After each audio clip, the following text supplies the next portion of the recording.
Five, four, three, two.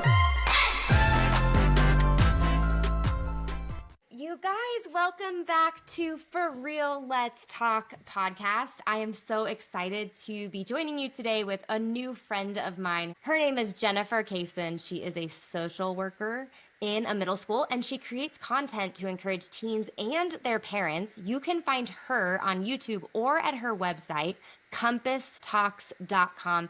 Jen, we're so excited to have you today. We're going to dive deep into a friendship conversation today. We're going to talk about things from a little bit different angle, but I just want to welcome you and say thanks for joining us today. Do you want to just dive into a little bit about who you are and what your heartbeat is behind what you do? Yeah, sure. Thank you so much for having me, Cassie.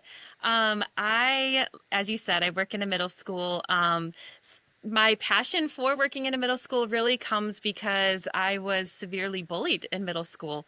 And God, just kind of redeemed that. And now I get to pour into kids in that season, and I know the vulnerability of it intimately. So my heart is actually for the kids who are bullied and the kids who are doing the bullying. It's interesting that God's given me a heart for both. So I get to, it really feels like humbling and an honor to be in those moments with kids when they're vulnerable, when they're hurting, and when they're looking for somebody to encourage them. So yeah, I don't necessarily get to pray with kids. I'm in a school, but I Yes. pray for them, and I absolutely feel the presence of Jesus in the room. I often, it just feels like holy ground when I'm talking to these kids. So yeah. What an amazing opportunity. Let me ask you really quick before we go into some of our more pointed questions. What made you see kind of what was playing out in the school environment and then say, okay, I'm on the ground serving these kids day in and day out, but I want to do more. I want to take what I'm seeing and experiencing day to day and make it more applicable for their lives and sort of create Compass Talks. Tell me a little bit about sort of that desire behind that. Yeah. So when I'm in my office speaking to a kid, it's often that God will give me this kind of this brain drop of wisdom to share with them. Some of it is based on my training and experience, but some of it is very like the brain drop straight Sure. from the Lord. Sure. And I found myself, I've been doing this work for about 5 years, maybe a little more. And I found myself repeating some of the same foundational lessons over and over and over. Yes. To the point where I was like, okay, this is sort of universally needed in this season. And I had just this thought that someday I wanted to create a curriculum to give this to students, to their parents, to teachers. And so I did that. I created a video series. And I hope that it can really just equip not only teenagers, but parents and teachers with this toolkit to address like the big feelings, the insecurity, the relationship struggles that are so common. And it's not just in middle school. It's Right. beyond. I mean, as I said, the Lord's given me these brain drop. It's for me too, So Yes. yeah, so it's been fun. It's been fun. And I'm learning how to do the business thing. So yes. It's a whole all-encompassing thing. It's not just the content. It's figuring out how do we make this work and get it into the hands of those who might need it. So blessed to have you on today. So today we're going to kind of dive deeper into friendships and maybe recognizing when we're in a toxic friendship or recognizing, hey, I'm in a relationship or a friendship, and a part of our friendship is the bully, and just sort of recognizing different aspects to friendships that maybe we don't talk about as often or are not like mainstream topics. So I'm going to dive in with a few questions, you guys, just to really kind of stir the conversation with Jen. She's so equipped and has so much information. I have to really quickly dive into how I found Jen. I have really just been digging into content that is robust and life-giving for this middle school and high school generation. And I found her just through Instagram, and she was talking about on one of her videos this concept of happiness and how she will often meet teens in her office at school, and just what she's seeing is that happiness is something that maybe they're not feeling all the time, and it's sort of a sadness or a weight that they feel when that happiness isn't there, and how she kind of really redirected that concept of happy and said, hey, let's look beyond the surface of what we think happy is and say, what am I grateful for? And what is a deeper concept or meaning behind happiness? Like, what are things that actually bring me joy? And so her content, you guys, is so life-giving, and you need to head to compasstalks.com and just really absorb what she has to offer. It's so enriching, and it's so life-giving for mom and kids. So just a plug really quick right there. Okay, Jen, let's go. So my first question is, why do you think that we sometimes stay in friendships that don't feel safe or kind? What is keeping kids in those lesser healthy friendships right now? Yeah, there is a lot of fear when it comes to Mm. friendship, and when I really break it down, it's fear of being alone. Um, Oh, wow. we we don't want to be alone, and it's specifically in a school environment, we don't know where to sit at lunch if Wow. if we Yeah. walk away from this friendship. And so I address this fear in friendship a lot. Um, and I talk to kids about how friendship shouldn't feel like a performance. It shouldn't Mm. feel like you need to work hard for approval. And so, or to keep that friend, like you need to Right. do this and this, or dress this certain way, Right. or edit yourself in this way to be around this person. Friendship really should feel like a mutual lifting up. There's no such So thing as a good. perfect friend. I can't be a Right. perfect friend. You can't be a perfect friend. So we're Right. not looking for perfection, but we are looking for. I heard someone say once, and I loved it. We're all a hot mess, right? So we're looking Yes. for somebody that accepts our mess, encourages us in it, and we do the same for them. It's a mutual lifting up. And honestly, I say this often too, it's when our goofy lines up. If I'm free Yeah. to be goofy with you, you're a good friend. Do you know what So I mean? So good. It's so yeah, good. yeah, that's what it should feel like. So I think that so often, I think you nailed it. I think so often the emphasis is put on, do I meet their standard in my life? So if I need to have these jeans and my hair needs to look this way and I'm wearing all this makeup, like we're morphing and shape shifting to fit this role that we think that they want us to have. And the truth of the matter is, it's real.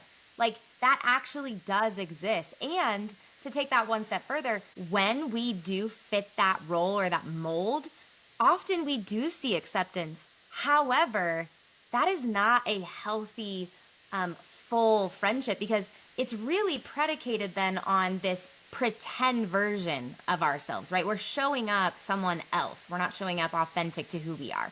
So I think I love that, like goofy. I love that goofy because I had a friend like that growing up. And I think the reason it was so enriching was because we could literally both show up our authentic selves. And I think it was life giving to both. I think it's really interesting that you nailed the fear piece of it. So, um, speak to, do you think it's a fear of just not being accepted? Is it a fear of being left out? Is it just a fear of being alone? What do you think is the main fear driver? all of it, I think, you said being left out, people are Yeah. coming out and they don't invite you. There's a group chat and you're not. Yeah. Um, there's, an extra hangout or whatever, and you're not invited. And also, just that fear of being alone, and really the lunch table. I mean, the lunch Yeah. table is a perfect picture of that Wow. encapsulates the fear. Like, where am I going to sit? Who am I going to sit with? And do they Right. want me there? Right. So what's the answer to this? I encourage, okay, so here's the deal. We are all craving depth. We Right. crave depth of connection. Sure. I tell kids all the time, middle school and high school are not a deep place. It's a Right. shallow place. And so we have to come in knowing that, number one. Number two, I encourage them, you will find your people. I promise you. I don't know when you will find your people who are life giving, who you can be goofy with. But the best way to do that is to be open to connection, lots of connections. So there's this term friend group. Mm. Everybody has a friend group, and that's where they fit and that's where they feel safe, whether it's toxic or not. It's like, this is where I belong. And I encourage kids as often as they will listen to me is to be open to a ton of connections. Don't limit Right. yourself to that one friend group that you're holding on to for dear life. Open yourself to a ton of connections. Yeah. Create opportunities to ask questions, to engage in conversations, to join clubs, to join hobbies, even if your friend group isn't. Like, allow Right. yourself to connect with other people, even if it's on a shallow level. If Yeah. it's a team or a club, or someone's wearing a hoodie of a band you like, or you Right. ask about their Spotify playlist or what they're listening to on Netflix, perfect. That's awesome. We're Right. just looking for more a breadth of connection as opposed to limiting ourselves to this tiny group. And when we do that, when we're open to lots of connections, you never know where that instant, easy, life-giving breath of fresh air friend is going to be there. Not only that, but number two, you have so many people you can talk to. When you walk into a classroom, you're not afraid of, oh my gosh, So my good. friend isn't here. It's so funny. My mom always says to me, I was that girl who was nice to everybody. And it's sort of nuanced and cliche. However, when you cast a wide net and you walk into a room of 30 people, if you've cast that wide net, just being conversational, just being relational, just saying, hey, I listen to that band too. What's your favorite song? Like you just said, you are now opening up your world from knowing 2 of the 30 kids in your class to knowing 22 of the kids in the class. And so all of a sudden you have a rapport or a even just like a buy-in, like there's just this friendly nature that exists now between you and all of these kids in your classroom that didn't exist before, just because you were brave or courageous enough to say, I'm not going to just like focus in on this one popular group. Like this is the end all be all as being in this popular friend group. And then you've limited yourself and now you find yourself being like, well, they didn't accept me. So now I'm like in the 28 that I don't know, right? So Yeah, that's and so you make good. yourself approachable as well. Like you are, so everyone is struggling with this fear. Everyone, whether they're in Right. a popular group or not, they are So struggling good. with fear. So And true. so if you're the one who's brave enough to be approachable, you will benefit from that. There will be kind people who are like, oh, I like that girl, or oh, now I feel comfortable enough to talk to her and initiate too.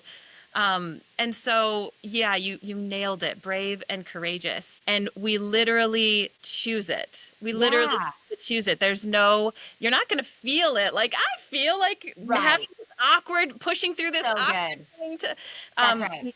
we choose it because we know that it's worth it. That's so And good. you mentioned that, element of everybody evaluating where they are on the level of cool. Yes. Um, and cool is, it's so real, that pressure, but it's Yeah. so not a thing. Like it's not a real thing. It's not a fair way to judge people. So I ask kids to shift their mindset to connecting with hearts. So Yeah. school is this shallow assessment of an external presentation of someone, Yeah. where in a deeper level, that's a heart that maybe you have things in common with, that maybe will lift you up, that maybe you can lift them up. I think it's very valid to say I don't have a lot in common with that person. That's So totally good. valid. Yep. But to evaluate someone, they're not cool enough, or Right. if I'm seen with them, I won't be cool enough. I just ask kids to stretch themselves um, to be that open, brave person Mm. instead of evaluating yourself on where am I ranking in the cool factor. Yeah. I choose to be brave, I choose to be open, I choose to be kind, and I choose to see people for their hearts. So good. And I think let's just be really honest. If we take this back to the Bible, Jen, I mean, this is Jesus' work on the ground playing out, right? He didn't choose the ones that we thought he would choose. He didn't choose the ones that were the obvious choice. He chose the sinners, he chose the lepers, he chose the weak and the ostracized, the marginalized, the ones that were left out. So, I mean, this could not be a more quintessential model for friendship in that look for the ones that maybe others are not looking for. Like, you just never know how God's going to show up and just enrich your life through these people. So, just casting a wider net, not being so selective about it has to be these people. That's so good. Okay, love that. Okay, let's move on. My next question. How can girls know the difference between a disagreement, like a normal disagreement, and a friendship that's now crossing over the line of becoming emotionally unsafe? I want to unpack this a little bit. I do a Bible study on Monday nights with some seventh grade girls.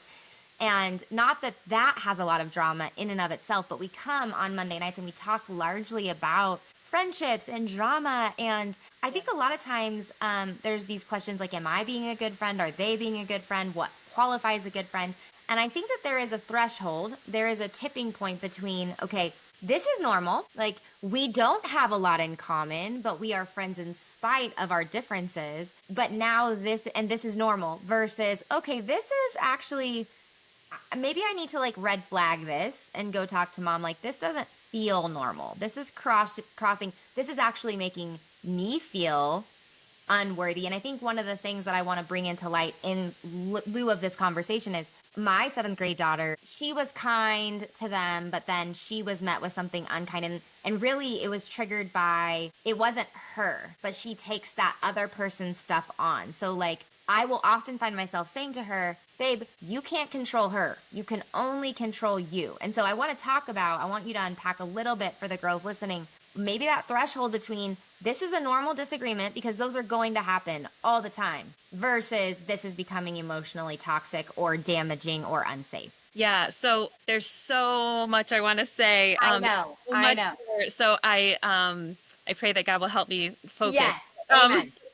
So so good. I think that there's two different things happening in what you were saying. We can be kind to anyone. I can be kind to a homeless man on the street, but I will not give him my trust. I'm choosing to be kind because that's who I want to be, regardless of if somebody else responds in a negative or harsh or unkind way. So when I'm kind and someone's rude back, I'm still going to choose to be who I'm going to be. I have to do work about it though, because now I feel ick, right? So I have to kind of coach myself to say, you know what? This is still who I want to be, and I'm not going to respond in kind. I'm not going to become nasty and rude back because that's what you're choosing to do. Right. Jesus would ask us to pray for that person. Absolutely. Sometimes I do that. Yeah. I try. That's hard. So hard. But I still want to come back to choosing to be the kind person that I want to be. Right. I have to do some work, not only coaching my thoughts, but also doing something on purpose to get that ick feeling out of my body. So I tell kids this all the time. Someone just put threw ick at you. You are too precious to allow that to stick. You've got to do something on purpose with your body, with your energy to get that out of your body. And kids will say, well, I'll take a nap, I'll listen to music, I'll play video games, I'll watch Netflix. That's fine. Like, we need time to veg for sure. But that's more of a pause. That's not doing something on purpose to get ick out of your body. Right. Okay. So when you're doing something to shake the ick, it really looks like being outside, doing something active, something artistic, something where you're creating music or you're singing or you're literally spending energy with something that's life-giving and is going to shake that ick. For me, it looks like taking a walk outside. That's that is my best, my go-to. Me too. There's something powerful about being outside, powerful about nature. Obviously, nature is church often to me. So, so just going outside, literally 60 seconds. It doesn't have to be a long thing. 60 seconds outside. Okay. On purpose. You're choosing, you're inhaling, you're exhaling, and you're shaking the ick. So good. That's the first piece. Love that. We can be kind. We can give that out. Because that's who we want to be. Now, speaking to the other side of that, when do we give our trust? Okay. This is something that kids are not, and I am not always so good at evaluating. And I remind kids, we're evaluating your trust level right now. So if that person did that, then that means that your trust is lower, which means that your expectation of them is lower, which means that your investment and your energy in that relationship is lower. It doesn't mean you hate them. It doesn't mean you ghost them. It doesn't mean you do a payback and we do this gossip war, my side, your side. It doesn't mean all that. It just means your trust is lower for them. And that is an adjustment. Again, same thing. We got to do something to take care of our heart, our head, our mind, and our bodies when we're feeling the hurt from that, because we'll be disappointed. We'll be hurt. But if we're looking at it as, okay, I'm evaluating my trust level right now, I need to make an adjustment. with how much I'm trusting this person. It's a healthier way, a healthier framework to evaluate what just happened with that friend. And conversely, trust can go up, of course, right? Right. You mentioned conflict. When I see, okay, so conflict is 100% normal. Humans Yes. are human. We're Yes. messy, as I Yep. said, we're all a hot mess. There Gonna is no happen. such thing as a perfect friend. We're going to disappoint. We're going to have misunderstandings. Yes. Healthy friends, though, feel safe enough. The trust level is high enough that I can come to you and I can say that hurt. Wow. And you are safe enough to say, I'm sorry, I I'm never meant to sorry. hurt you. Right. This is what I was thinking at the time. And then we make adjustments together. An unsafe conflict. So if you don't know, of course you're trying. We're new friends. I think I can trust you. I'm bringing something to you. And then that friend flips it to be all my fault. They don't care. They don't show caring or respect or concern. They don't adjust that habit that now is a way to communicate respect to you. They don't adjust. They move on. They don't help carry the burden of the friendship. Then Right. trust goes down. But Goes conflict down. can grow trust. If I come to you and I am vulnerable and you're safe for me, my trust just jumped for you. Yeah. And I Yeah. think middle schoolers in particular, and high schoolers, and maybe even some adults, they will define a friendship as someone who will keep their secrets. So much deeper than that. It's not Wow. about secrets. It's about safety.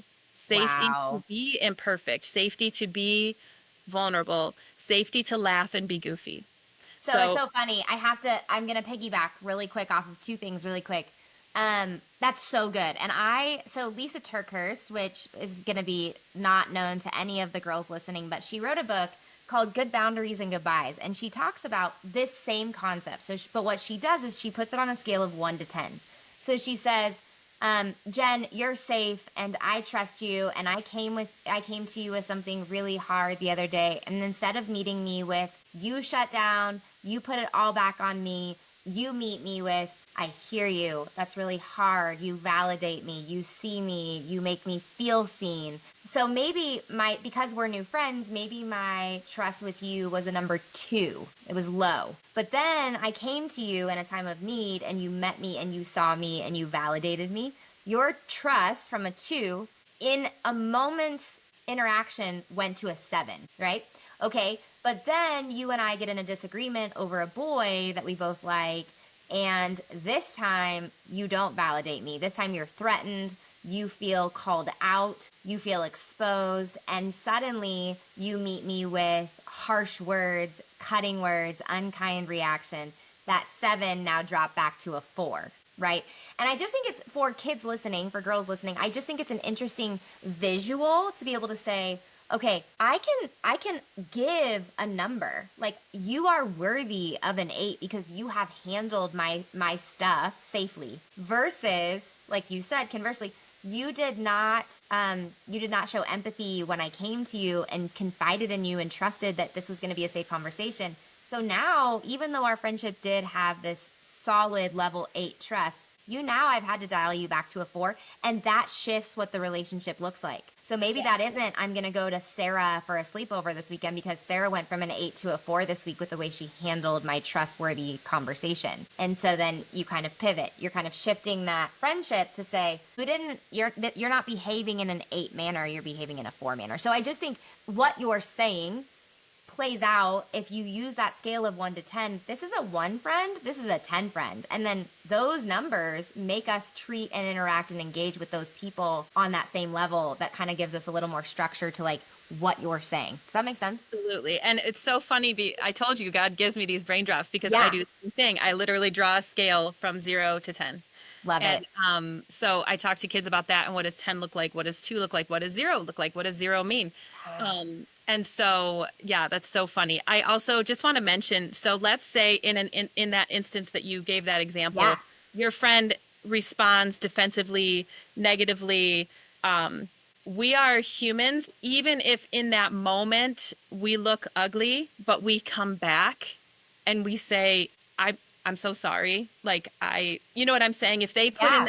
the effort to come back and say I messed up, Yeah. then again, like that shows a deep level of trust and respect because for someone to say I'm sorry, huge. And both sides take such bravery to be vulnerable enough to say this hurt me, or to be brave enough to say I'm sorry. Both require us choosing to be brave. And I And also choosing like want, that friendship is worth it to me, so I'm going to do yes, that. Now, nailed I it. think I Yes. think it's a little, this is going to be a little fuzzy because in my experience with I've got an almost 11 and almost 13-year-old girls.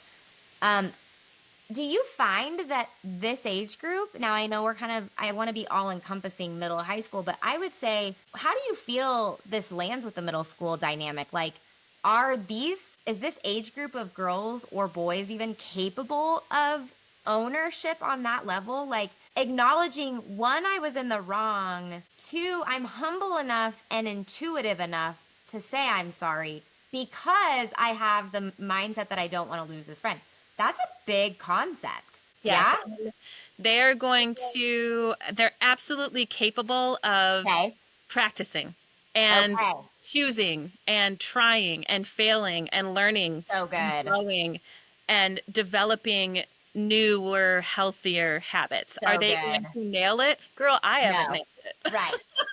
You know? Absolutely. So, yeah, I see middle schoolers choose bravery all the time. Yeah. I'm inspired by them all the time. Yeah. I think what I want to mention, because you mentioned, like, the up and down that can kind of Yeah. happen with the friendship or the Yes. emotion. We have big feelings, especially in the middle school and high school season and adolescence. The feelings are massive. So even if Yes. something small happens, if there's been a pileup that day, there's a massive reaction, things like that.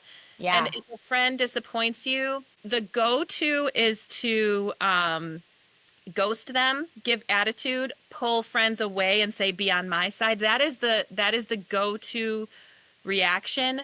And I just continue to encourage kids to have open hands, Yeah. meaning you're open to those connections we talked about earlier. You're Yes. also open to letting some trust go. You're also open to letting a person go. But when you let them go, it's not a like a negative hand, motion. Now I'm out to ruin you. Yeah. Right. It's just, or choking or anything. It's not anything aggressive. It's just open hands, because there's some trust that God will bring your people to you. He will, but we have to maintain that posture of open hands. It's hard, and So sometimes it good. hurts, and we have to take care of ourselves. Open hands. And so I ask kids all the time, let them go, but wish them well, So because good. they're not all of a sudden your enemy. They're not the devil. They are struggling with what they're struggling with. They haven't shown themselves to be a safe investment for your trust, or for you to let them in, but let them go and wish them well. And then you can move on, and your energy is not spent being bitter, angry, Right. nasty. Your energy can be spent being open to To the other. next potential friendship. Yes. Yeah. Jen, that's so good. It makes me think of sometimes sometimes we will be met with an inappropriate reaction or response, right? So what we're not some of the times I have to say to my daughter, yeah, that was an explosive reaction from her. That was unexpected. That was not really in line with who she is as a like her character. And what we're getting down to when we talk through this is I don't know what was going on in her life that day. Maybe mom and daughter had a blowout fight before school. Maybe mom and dad had a blowout fight before school. Maybe brother pinched her before school. Maybe they almost got in a wreck on their way to school. I think so often all we see is this hurt me, that was unkind, that was inappropriate, that didn't match, the punishment didn't meet the crime. And I think so often we have to pause sometimes and say, I'm getting one side of this story. There's only one. And that's a big concept for a middle school or a high school girl or boy. But I think it's super important that we always sort of shift perspective to say, I only get half of the story. I don't know where she's coming from today. I don't know what triggered her. Like, this was just a normal friend conversation, but she just like flew off the handle. Probably something else going on, right? Absolutely. And I think I'm so glad you brought that up, because friendships are there's time and there's history and there's Mm, trust takes time to build. yes. I think that's something that middle schoolers actually do. They trust too soon, right? They give like Ah, all their trust too soon, sure. when really it takes time. And same thing for when we're evaluating trust being different or going down. There's a build in that friendship, and we need to take a wider lens to see, like you said, this is not normal. Are you Right. okay? You know what I Right. mean? Is anything wrong? And maybe in that moment they're not able to talk. Yeah, fine. You know what I mean? But like Right. maybe later you can check back in, or you can just make yourself aware. Well, that was odd. And you have a little bit of a guard or a little bit of an evaluation, but it's not like, oh, I don't trust you anymore. You know what I mean? It's not like Yeah. this. Trust should not go Open-handed. 0 10 0 10 0 10. I mean, we're talking. You know what I mean? It's Yeah. incremental, both ways, going up and going down. Yeah. So good. So good.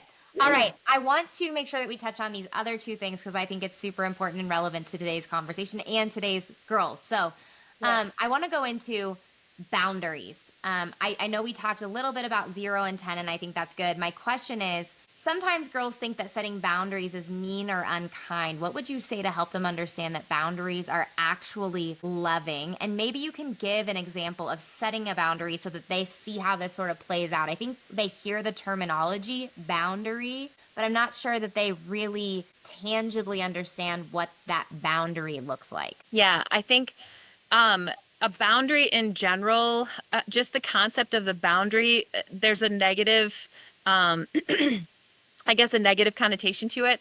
So the best way I heard it taught to me to accept boundaries in my own life, really, to accept boundaries from God and all of that, was that imagine you're walking toward the edge of a cliff. You're walking toward the edge of a cliff and there's no boundary, there's no fence, there's no warning, and you just fall off. Or we can put in a loving boundary that says, hey, look out, watch out, be aware. So good. There's danger ahead. There's a fence that says beyond this point is danger, right? So Um, good. so boundaries are a protection, they're loving. Um, and I've learned to see God's boundaries that way. Um, but in a friendship, really, when we're setting a boundary, we're really allowing someone to know our heart. We're allowing Okay. them to be a friend to us. So I'm going to give an example of extrovert introvert because I Okay. see this I very love that. often. So Um, good. Beautiful friendships to balance and bless each other, but Sure. sometimes with conflict because Yes. they don't work the same. They're not fueled the same. Yeah. So, an extrovert is friends with an introvert, and an introvert says, "No, I don't want to go out." So the extrovert might be offended. Well, fine, I guess we're not that good of friends. And then the introvert is offended. I guess you don't get me. You know what I mean? Yeah. Yes. Whereas if we have a boundary conversation that says, I need the way I work is I the need time what at fills me home. up is Yeah. right.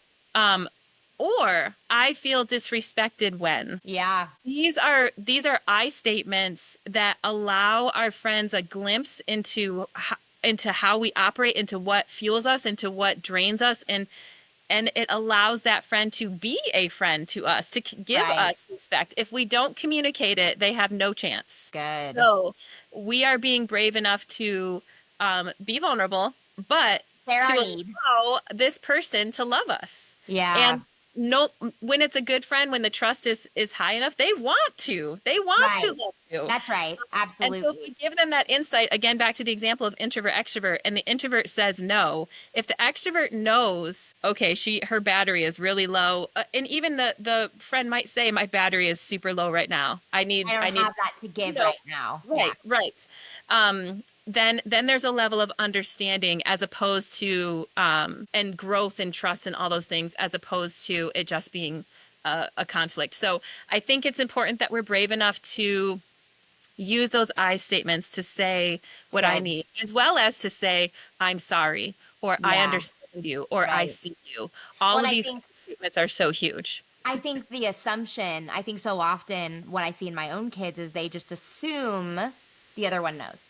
that's ridiculous. Like even Right. in a marriage, even in a lifetime friendship, I have a friend that I've been friends with forever. If I go into that friendship assuming that she should have known X, Y, or Z, and then she didn't, that's the wrong expectation. So it's saying you're taking a posture of activeness versus passiveness. So you're not going to just sit around and assume, well, she knows that I'm extroverted and I need to go out. And the other one's like, I would love to go out with you, but I don't have that to give right now. I've had a really full day and it's drained my tank. A simple 2 sentence conversation can clear that up before it blows into and snowballs into this epic fallout, just by getting out ahead of it and saying, I'm not going to assume that she knows. So not functioning from a place of assumption, but saying, we should talk about this. Let's talk about Yep. it. Let's get it out in the open. And I think that's so good. Yep. I also am going to piggyback off of this boundary conversation. I had a friend tell me one time, they use an analogy, red light, yellow light, green light friends. It's not dissimilar from the 0 to 10. It's very similar in the sense that it's like, well, this is a say friendship, but she did this, and I trusted her with something, and she went and said something behind my back. I am erecting a boundary out of safety, not out of hurt. And so maybe she was a definitive green light friend. This was someone we went to all the time. She came over to my house all the time. I went to her house. I felt safe in her house. She felt safe in my house. And all of a sudden, she took something that was really sacred and she spilled it to everybody. She just went from a green light friend to a yellow light friend, not out of hurt. We don't react out of hurt. And now we can be hurt and we can feel hurt, and that's real, and we should sit with that. But again, it's sort of like a downgrade. You went from a green light friend that was trustworthy to a yellow light friend, and now I'm erecting a boundary out of safety for myself, not out of hurt. And now I'm like, again, like what you said, throwing her under the bus. I'm out to like make your life miserable because you became untrustworthy, right? It's just erecting a boundary and saying, this is safe for me, and I'm going to put a boundary up because you proved yourself untrustworthy. Yeah. Yeah. And now, I mean, not every friendship or trust level is safe for you to be vulnerable or say how you feel. Right.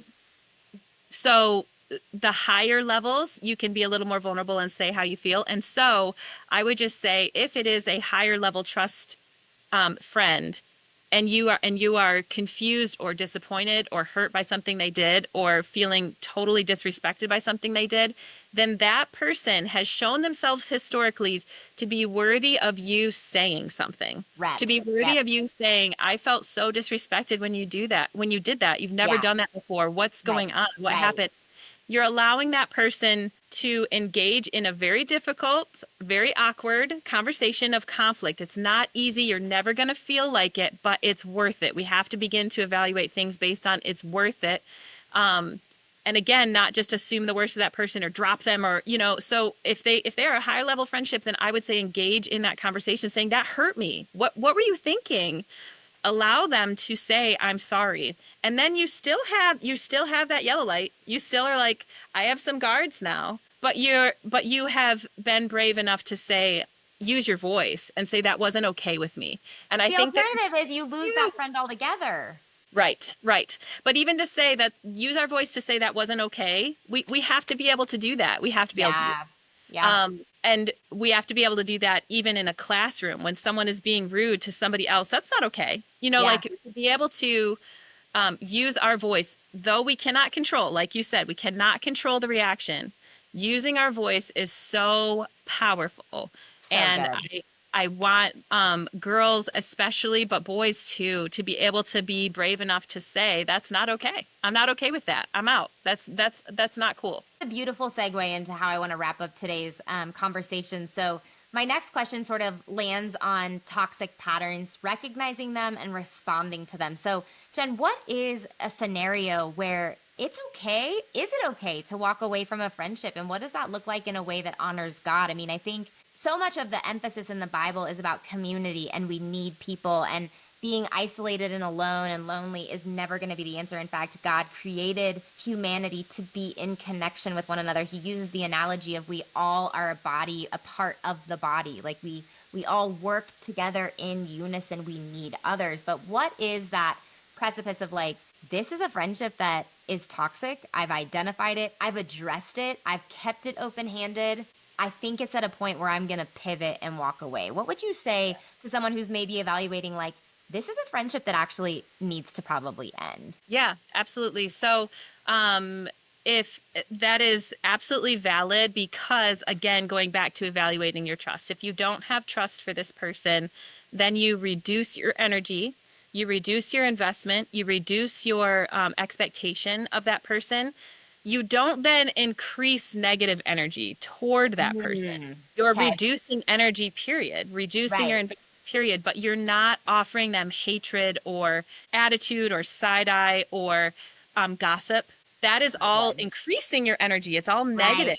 So we're Right. reducing our energy and saying, you know what? This has become a place where it's not safe or worthy of my investment or my energy. I'm going to put my energy elsewhere. And so then we're reevaluating, where do I want to put my energy, as opposed to being a victim and caught in this negative cycle. Okay, where is healthy for me to invest my energy? And how can I take care of myself to be in a healthy place? So again, getting that ick out of my body, coaching myself with what's true, and connecting with people who are life-giving. That is valid, to walk away from negativity and choose something healthy and safe and good for you. Absolutely valid. I think that God wants us to be discerning. Do we need to work with people we don't like? Absolutely. You're going to do group assignments when you're in school and when you're an adult in your Yeah. job. You're going to work with people you don't like, but we're choosing that kind posture and still evaluating our trust. I don't trust this person. I'm going to be kind. I'm going to be respectful. I'm going to do this assignment. I'm going to offer them a pencil. I'm going to keep it shallow. How was your day? Oh, have a good weekend. That's shallow. That's not trust. Right. That's That's right. warm. That's Yep. just me being warm. Yeah. But I'm not inviting them in to that sacred place of trust. And so if you are letting go of someone, again, letting them go, but wishing them well, there's another just layer of it, which is forgiveness. Mm, Because, and I tell kids all the time, forgiveness isn't because they deserve it.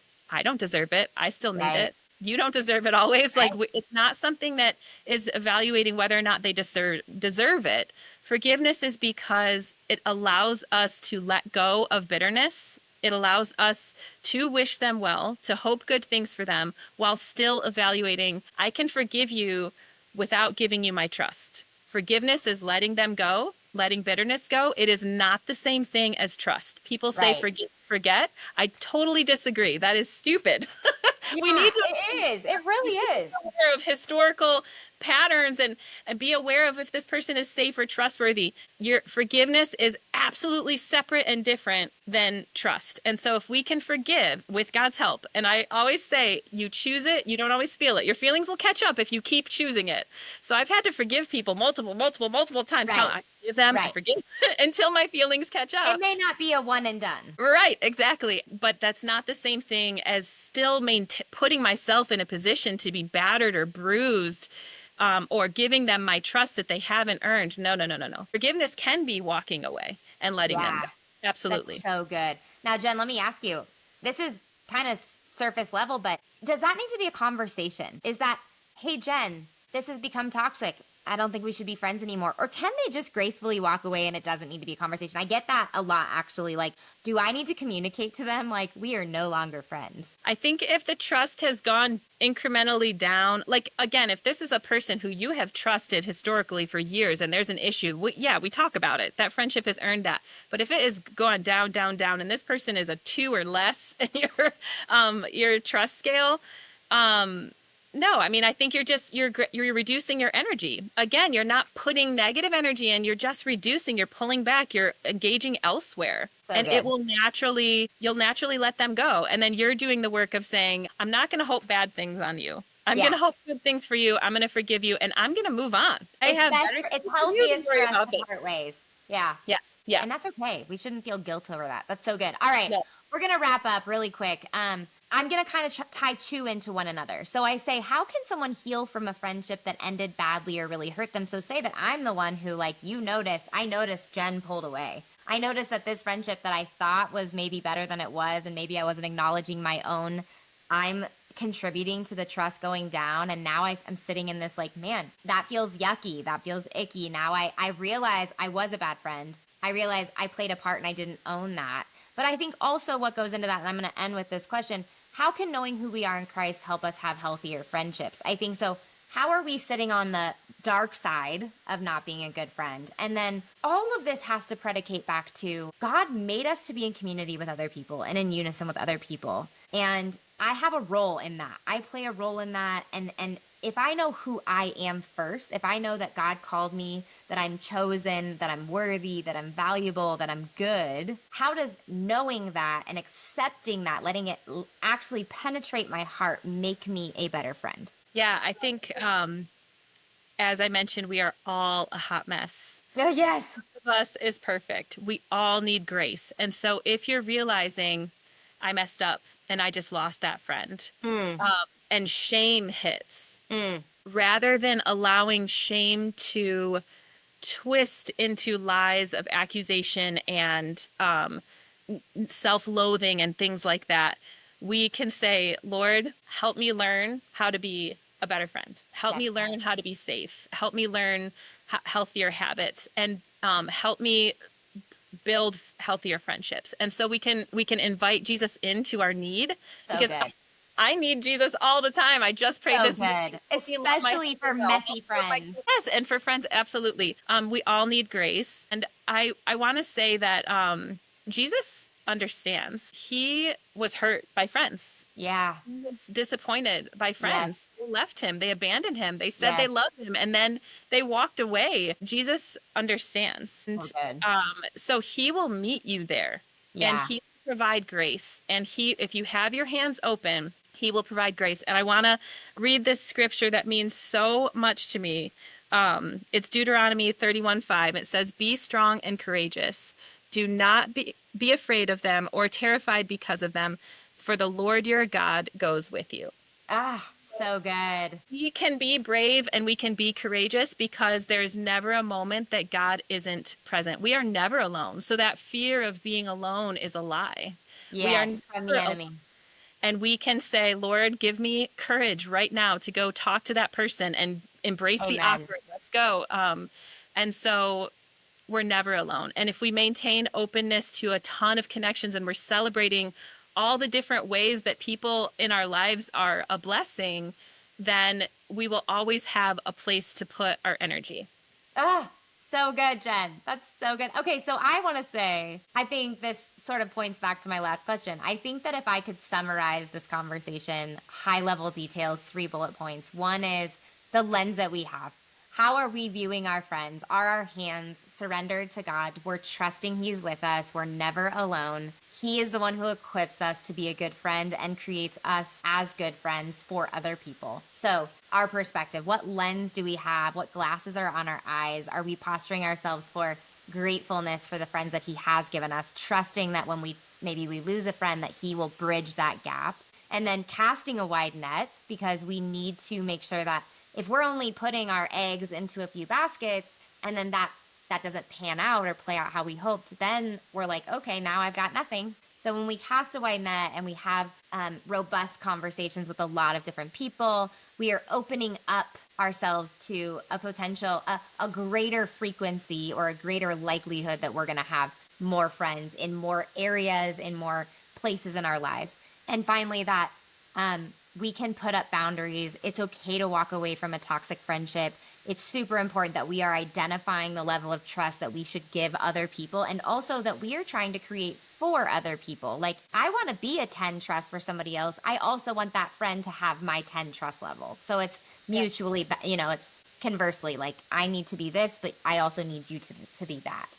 Yes. Do you think those are good high level? Does that summarize sort of what we Yes, talked it about does today? beautifully. And I want to just one quick thing, because I want to make sure Yeah. the expectations of girls are balanced. Not everyone will be a 10. Not So everyone will good. be an 8 or a 9. It's not meant to be that way. You don't Right. have the time or capacity to invest in that level of depth of friendship with So everyone. good. I do a visual of circles. So there's like an inner circle that's about 3 to 5 people that are Okay. that level of investment and trust and depth. And this So is coming good. from a 45-year-old woman, right? So Right. in the stage of middle school and high school, nobody might have gotten to that place yet, or maybe Right. it's a cousin, or maybe it's a sister or a parent. As far as a lot of friends in that circle, we need to be really picky, and we need to be on guard for letting someone in that deep, and know that not everyone will get there. So There's good. a level of good friends where the trust level is 6 to 8. They're good friends. You don't talk to them about everything, but you can celebrate that connection. So And good. then there's friends that are more shallow and they're fun, and the trust level is 2 to 4, or and it's a fun conversation. It stays shallow. That's also a gift. So I That's think we so can set good. all of those different connections, and see them as a gift. And I also want to say that when we are brave and courageous and we talk to people and we open up to people, we are giving a gift too. It's not just all about what Mm, we get. Um, you might be the person that someone else has been praying for. You might be the wow. person in their day that lifts them up. Your smile, you saying, hey, that's not cool, when someone else, maybe you won't ever be their best friend, but maybe you just helped them feel seen and inspired their bravery or their courage. So putting ourselves out there can be worth it, not just for ourselves, but because of the impact we can have on people around us. Wow. That is such a good note to end on, Jen. Like, nailed it. Well done. I love that so much. You guys, I'm going to connect all of these resources in the show notes. So don't hesitate for a second. I will hook you guys up with Jen, all of the resources she mentioned. You guys, this has been such a life-giving conversation. Jen, thank you so much for taking a little bit of time with us today to just cast a light over friendships and toxic behaviors and toxic patterns. Again, you guys, compasstalks.com. You can find all the resources that Jen has to offer. This is for moms too, guys. If you found this to be enriching, share it with mom. There's so many good resources that Jen offers that I want you guys to be connected to. So thank you so much for joining us today, Jen. Thank you. Such an enriching conversation, and Thank we you. will definitely have you on again in the future. And girls, until next time, we will see you or talk to you soon.